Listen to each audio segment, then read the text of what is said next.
আজ দুপুরে খাচ্ছি বড় সাইজের সিলভার মাছ। সিলভার এটা এটা টমেটো দিয়ে রান্না করা হয়েছে, তো খুব টক নয়, হালকা টকই হবে আশা করি। আর এটা আছে মাঠ থেকে তুলে আনা বাস্তব শাক বলা হয় একে, কেউ কেউ আবার বথুয়া শাকও বলে। খুব উপকারী, খুব উপকারী শাক।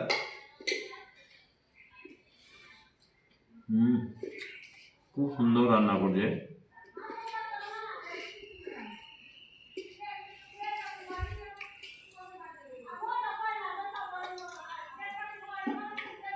আর সিলভার কাপ মাছ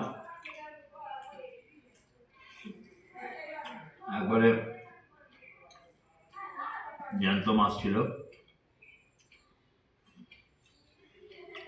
খুব সুন্দর মিষ্টি মুখটা, খুব সুন্দর রান্না হয়েছে।